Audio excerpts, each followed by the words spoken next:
So, Srijita, should we start?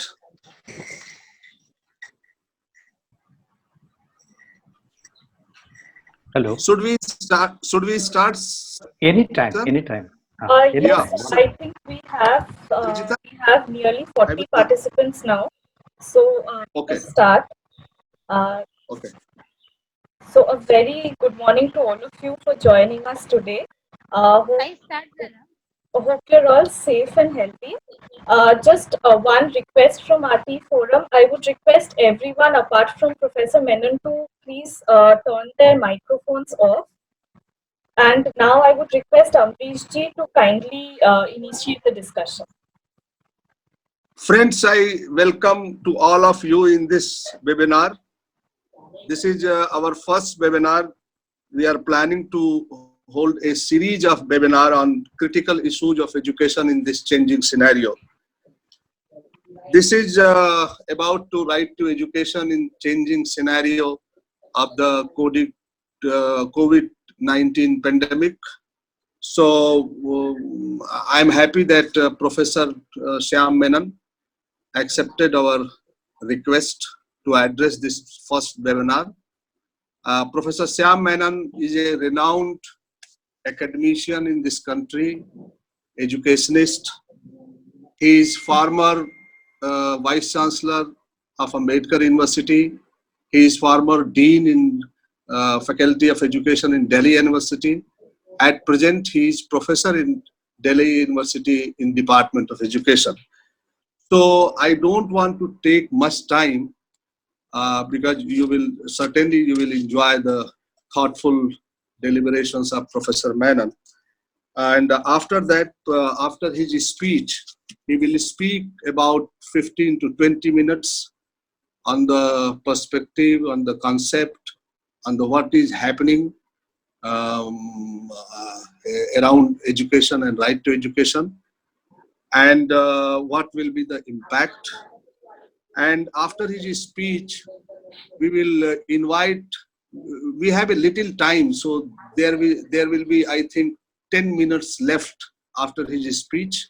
So some people can make their observations and questions. So I will request Srijita to moderate second session, observation and question answer session, and pass on the your reaction to the Professor Menon, and he will we will request him to comment on that.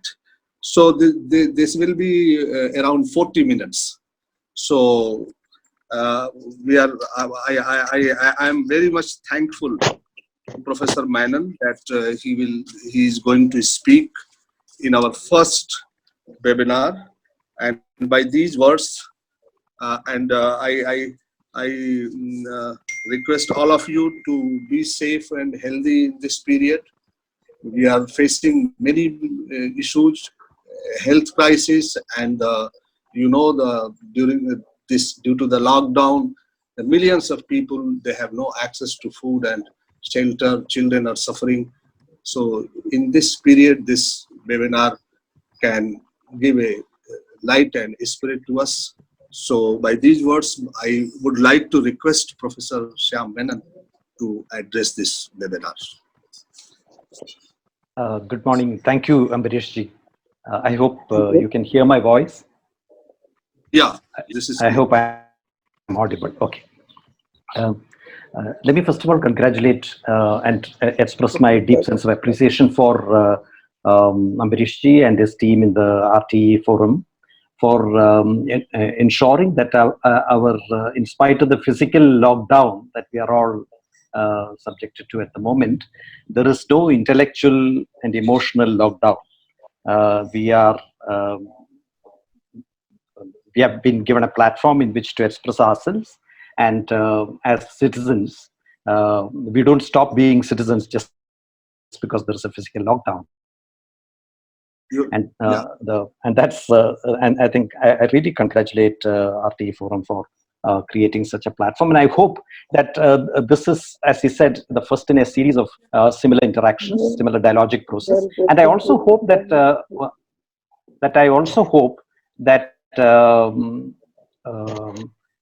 the interactions would be more in terms of reflections and bringing in their own the individual experiences of all participants, and not by way of just question and answers.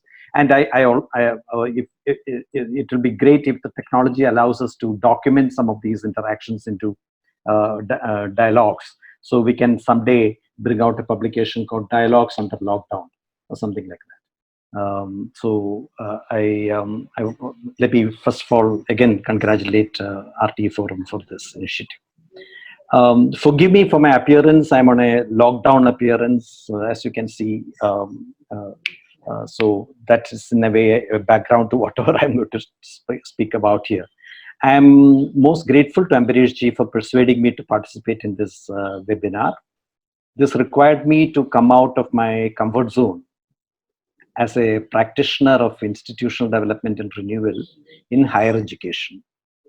And it forced me to collect my amorphous and half-hearted, half-formed thoughts about school education and the prospects it may have in the post-COVID India. I propose to share with you some of my thoughts on the changed realities that public schools may find themselves in the immediate aftermath of the pandemic crisis and the consequent lockdown. My thoughts are based on the authentic experiences shared so readily with me with such kindness and sensitivity by three of my close friends, Mr. Firoz Ahmed, Dr. Manoj Chahil, and Mr. Gaurav Sharma, who are very distinguished and much respected teachers in the public school systems in Delhi. I have also been benefited from the discussions I've had with Dr. Geeta Menon and Dr. Gunjan Sharma. I put forward a caveat right at the outset. COVID-19 pandemic drama has just about begun in India. From all accounts, even its first act has not reached its climax. There are many scenarios that epidemiologists, economists, and social scientists are describing, some of which are quite pessimistic, while some others demonstrate cautious optimism. However, these are early days, and one never knows how things will pan out. We may not be able to predict as yet how many cases of COVID-19 India will eventually have and what our mortality figures are likely to be. Whatever may be the epidemiological impact, we are assured of one thing by all the experts. We are moving towards a major economic crisis that some people liken to the Great Depression of the 1929 to 1933. From what we have witnessed so far in this pandemic drama, it is very clear that the disease, as well as the preventive measures against it, like the present lockdown, have both been impacting the poor segments of our population much more severely than others. These have disrupted both lives and livelihoods of the poor and the marginalized. The living conditions of the poor that were unstable even prior to this crisis have now been rendered further precarious. There's some noise. The plight of the migrant workers are etched deeply on our consciousness in the form of televised images of their long walks towards their homes and the brutality and insensitivity that were meted out to them all along their long journey. What, however, does not come across to us equally dramatically is how the lockdown has shaken the fragile foundations of the lives of such people around us as barbers, cobblers, tailors, small house shopkeepers, household workers, taxi drivers, car washers, dhobis, dhabawalas, electricians, plumbers, and people belonging to hundreds of other categories who live hand to mouth on the very fringes of our economy. Even when the pandemic eventually eases its grip on us, the economy, particularly the informal sectors, are not likely to return to its original state. The system has been stretched beyond its elastic limits, and there is perhaps no getting back to where we were. In Delhi, particularly, the timing of the pandemic could not have been more inopportune. We had witnessed a major communal violence just a few weeks before the lockdown. There was hardly any time for processing this collective trauma, leave alone starting the process of healing. People were still in the relief camp at Eidgah in Mustafabad, and they had to be evacuated in time for the enforcement of the lockdown. What has happened to these families who have lost their dear ones, their homes, and their livelihoods? We don't know very much about them. Even those of us who have time and again been tested positive for this disease, this other disease called naive optimism, had predicted that the communal forces would find a way of deriving mileage even out of a crisis that affects equally all members of the human species. Sure enough, it happened this time as well, and many mainstream TV channels and social media were full of shrill exclamations about Corona Jihad. I say all these things as a background against which we must look at the state of public school system in Delhi and what may be in store for them. I'm deliberately not going to talk about the private schools, except this brief remark on the likely plight of the EWS students there. With the private schools competing with each other in going gaga over technology solutions like online education, video conferencing, and so on, one wonders how the EWS children may be faring.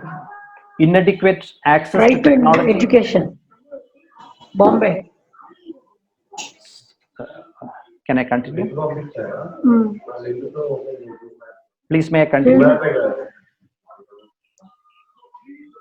Inadequate access to technology becomes an additional dimension to their overall experience of deprivation and marginalization. Let me leave this topic here. This could well be a topic for another subject for another webinar.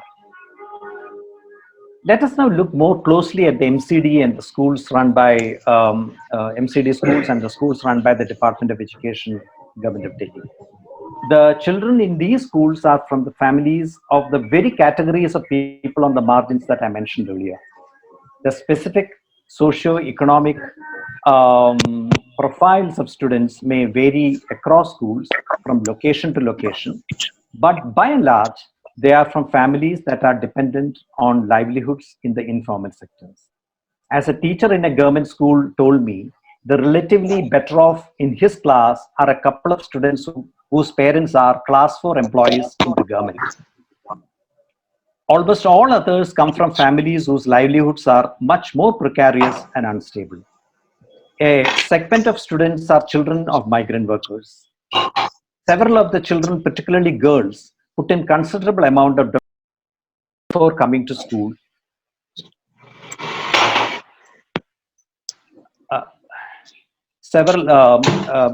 They put in considerable amount of domestic work before coming to school, and some of them, after school hours, go to the kothis to assist their mothers as domestic workers in middle-class families.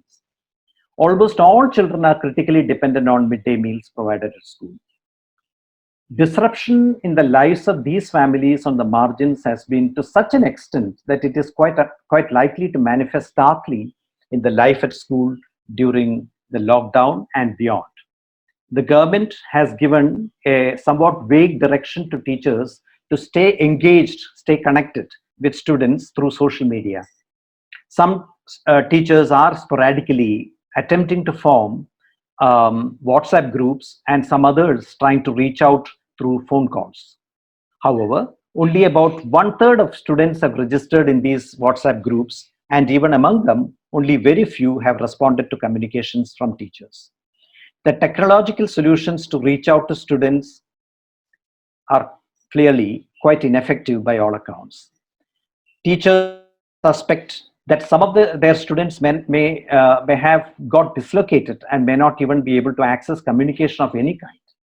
The kind of trauma that the children may be going through may be such that would make it quite unrealistic for us to expect any kind of focus or concentration on their studies. Those teachers who have been in touch with some of their students say how reticent the children have been generally in talking about their difficult situations. A large number of children in public schools in the communal violence affected areas of Delhi are from families that have got dislocated and completely disrupted. It is doubtful whether many of such children will be able to re-access their disrupted education even after the schools reopen. The lives of children in the margins are completely disrupted at present. This makes the continued participation of their children in school that much more uncertain and problematic. When the schools reopen, we are likely to witness the following. It is quite likely that there may be some reduction in numbers for new admissions in 2020-21 into classes 1 as well as to class 6. It is quite likely that there may be unusually low attendance across classes. It is also quite possible that we may witness high rates of dropout, particularly beyond class 5 or class 8. By all accounts, the dropout rates may be higher among girl children. Children, particularly girls, may be called upon increasingly to attend to domestic chores and assist their mothers in their livelihoods outside home.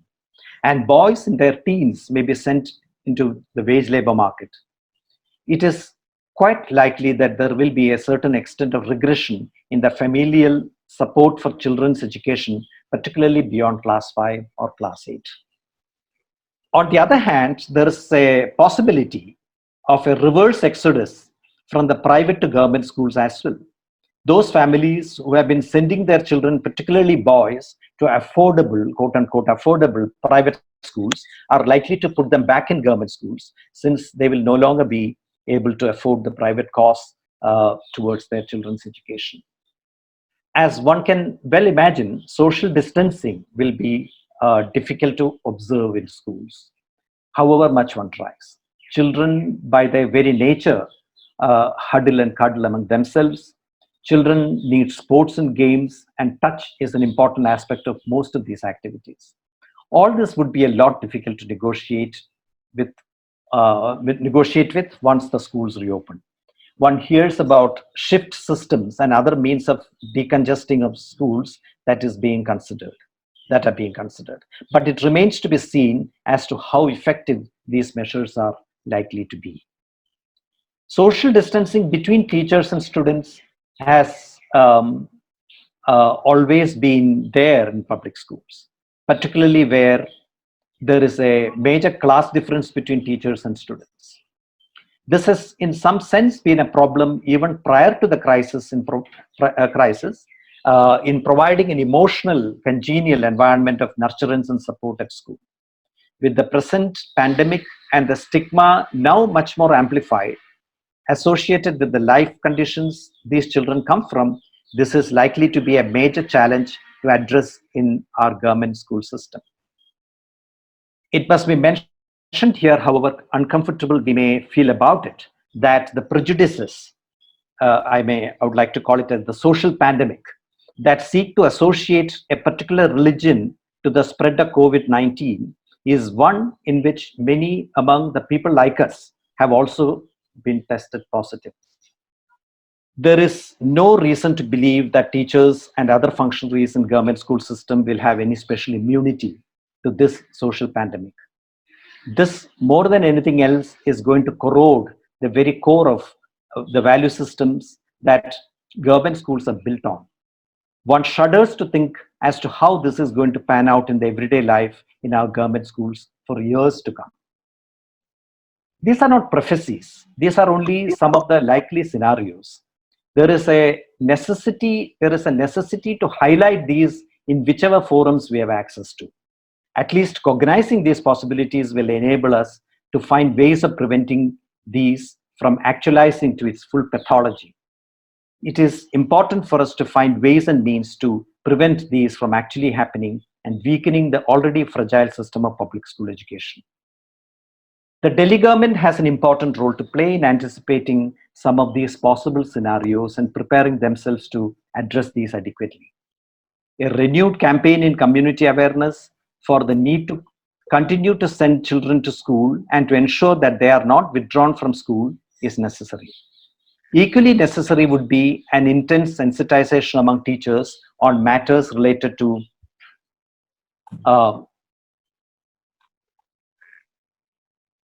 equally necessary would be an intense sensitization among teachers on matters related to their possible prejudices and for ensuring emotional and holding and backstopping, particularly for those children who are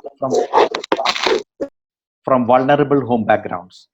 I understand that the Minister of Education of Delhi addresses parents and teachers periodically for promoting certain items on the government's educational agenda. It is perhaps necessary for him to use those effective communication channels as well as the instrument of mentor teachers to attempt to create awareness and sensitivity among the school community. Like all state governments, the government of Delhi is also going through a major financial crunch. It is quite likely that this may spill over to school education as well. The civil society needs to keep their advocacy on with full intensity to ensure that further impoverishment of public school education does not happen, particularly at a time when we need to strengthen the public education system all the more. Thank you. That's all I wanted to say as my initial remark, and I hope there will be an interaction based on this. Okay, thank you, Professor Menon, for your thoughtful speech.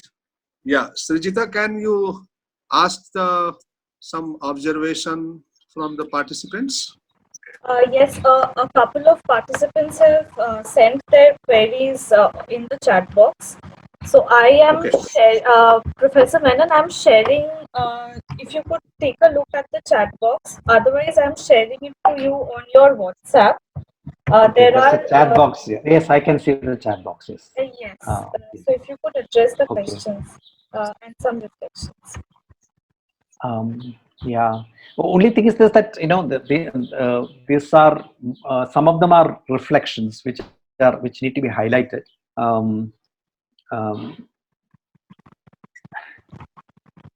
Several of them are introductions actually. Can I come in, Professor Menon? I'm Sitanshu here. I'm Sitanshu here. Can I come in, please? So it would be better if Shitanshu ji, it would be better if you can just write your questions in the chat box. Okay. I'll do that. I'll do yes. that. Thank you so much. Okay. Yeah. I'm Srijita, if you can kindly help me with highlighting, focusing on some of these which are real issues and questions. Yes, so I have sent you a couple of questions on your privately in the chat box to you.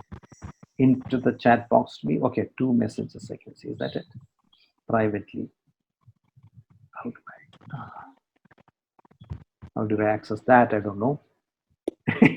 Okay, so I'll just so there's one reflection from Punita, who is from Delhi University. Her reflection is interpersonal relations between the teachers and learners have been missed somewhere in these online classes, and the emotional well-being needs to be taken care of. Yes, I mean, this is what I briefly mentioned as social distancing between teachers and students. In government schools and public school system, it has been an issue, and particularly because of class differences. And I think the extent to which the class really comes, we have observed in our many research studies as well, that class really comes in the way of engagement between teachers and students. And but this particularly is a time when I think one needs to really transcend some of those kinds of issues and reach out to the students. And I'm actually also afraid of how the prejudices related to the communal prejudices I mentioned as a social pandemic, which is also likely to surface its or raise its ugly head in the way in which the school dynamics will will pan out. So these are things to be anticipated, and in my opinion, that's where I think the school system, the government, needs to come in very strongly and clearly and give a message that what is acceptable behavior and what has to be by way of sensitive hand holding, emotional hand holding and backstopping that needs to be done, ensuring that there is children in the on margins are continue to participate effectively in school and so on. So I think these are not business as usual. I think these are extraordinary days, and it's important for us to solve these kinds of questions was responded to. So there is Sujita, would you yes, tell me sir. others? Yes, so there is a question from Mr. S.S. Jena. He says, Hello. hello.